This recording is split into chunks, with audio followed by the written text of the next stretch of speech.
Mitt Romney, before he knew all the facts and before any of us knew that the ambassador had been killed in Libya, came out and put out a statement saying that President's actions were disgraceful because the embassy had apologized to its attackers and shown sympathy for its attackers. Now, I can't imagine anything more outrageous. What was he referring to? Well, the embassy had sent out a tweet. Quote, the Embassy of the United States in Cairo condemns the continuing efforts by misguided individuals to hurt the religious feelings of Muslims, referring to the movie, of course, Innocence of Muslims, and as we condemn efforts to offend believers of all religions. Okay, now that seems like the most reasonable statement of all time, but Romney said, no, they put it out after they were attacked, and that President Obama is responsible for that message sent out by the embassy that is being besieged. Well, he's just flat out wrong. They put it out before they were attacked. They didn't know they were being attacked at that point or were going to get attacked. All right, now later they also sent out this tweet.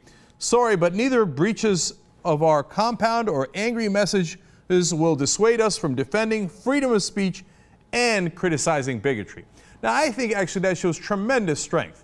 They're in the middle of getting attacked at that point, and they say, we still think bigotry is the wrong way, and so we stand by our statement that the movie is outrageous. Now, of course, it doesn't mean you should attack us, and we respect their freedom of speech to be able to do that movie anyway. Now, by the way, that's exactly what I think. That's the position of the United States, and there's nothing wrong with that. So, Mitt Romney, after bungling this and getting his facts wrong and attacking the president on 9/11 in the middle of a significant controversy where we need to unite together in a foreign land. Now, that's what Republicans say all the time. And to be fair to the Republicans, they said it this time, too. They thought Romney had acted outrageously. Many Republicans said that. So in the morning, when Romney comes out, is he going to say, hey, you know what? I was a little out of bounds here, etc.? No way. Instead, he doubles down with this. I also believe the administration was wrong to stand by a statement sympathizing with those who had breached our embassy in Egypt, instead of condemning their actions. It's never too early for the United States government to condemn attacks on Americans and to defend our values. The White House distanced itself last night from the statement, saying it wasn't cleared by Washington.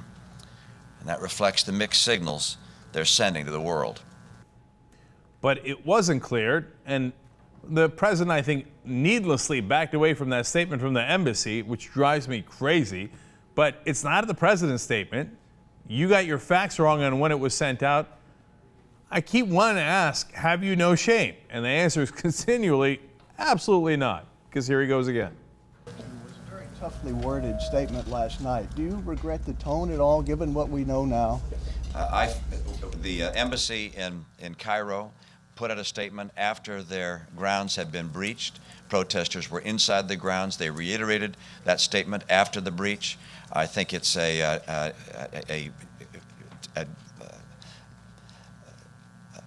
terrible course for America to stand in apology for our values. That instead, when our grounds are being attacked and being breached, that the first response of the United States must be outrage at the breach of the sovereignty of our nation. And apology for America's values is never the right course. But he didn't apologize for America's values, and the first thing he showed, and overwhelmingly so, was outrage. There are 2 warships headed to Libya right now, according to the latest reporting. What part of that seems soft? But he doesn't care. All Mitt Romney sees is not a dead ambassador, dead Americans. He sees it as a political opportunity. So he can't wait to jump in and say, yes, let me try to take political advantage here. But it backfires on him. This guy won't stop, though. Watch. What did the White House do wrong then, Governor Romney, if they put out a statement saying they disagreed with it?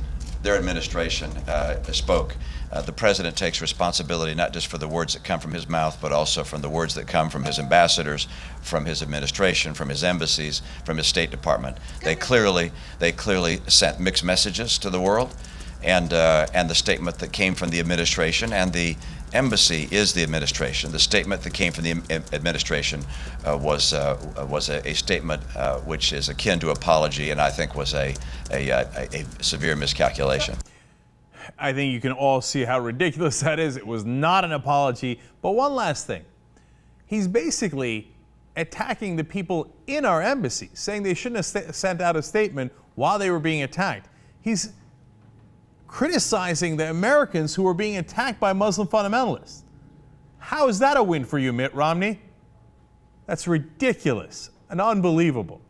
Except he does it over and over again. But I'll tell you, I'm not the only one who can't believe it. Apparently, senior Republican strategists and commentators also can't believe it. Ben Smith talked to a number of them at BuzzFeed. Here's one very senior Republican foreign policy hand, as he describes it, saying this was a, quote, utter disaster for Mitt Romney. It was his Lehman moment. The Lehman moment refers to in 2008 when John McCain was running against President Obama, at the time, of course, Senator Obama. And after the Lehman company went under in the financial collapse, he said, okay, I'm going to suspend my campaign and we got to figure out what's going on here. And he seemed to have panicked and gave away the presidency. He probably was going to lose anyway, but it certainly did not look well, and it didn't look like he was going to be a calm and steady figure as the president. Romney looks the same way. Now, in fact, a former aide to Senator John McCain said, it's bad, referring to the situation. Calling it a disgrace doesn't really cut it. Not ready for prime time. Ouch. He blew this. I mean, he mangled it. And we're not done yet. I mean, I can show you 100 of these, but let me show you one more from Peggy Noonan. This is video 15, talking about whether Romney should have done this or should have waited and taken a wiser course. Let's watch. I think I belong to the old school of thinking that in times of great drama and heightened crisis, and in times when something violent has happened to your people, I always think discretion is the better way to go. I don't feel that Mr. Romney has been doing himself any favors, say in the past few hours, perhaps since last night. Sometimes when really bad things happen, when hot things happen, cool words or no words is the way to go. Oops. In other words, Mitt Romney, you suck at this. Shut up already. You're killing yourself. Now, President Obama talked to 60 Minutes today. That's going to be aired later, but they did wind up releasing this, and his him going after Romney is pretty obvious here. Let's watch. There's a broader lesson to be learned here, and Governor Romney seems to have a tendency to shoot first, name later. And as president, one of the things I've learned is you can't do that. It's important for you to make sure that the statements that you make are backed up by the facts, and that you've thought through the ramifications before you make them. Do you think it was irresponsible? I'll let the American people judge that. Damn. He just lectured him like he was a child. He's like, do you know what it means to be president? Have you thought about that, son? Man, Romney is getting killed out there.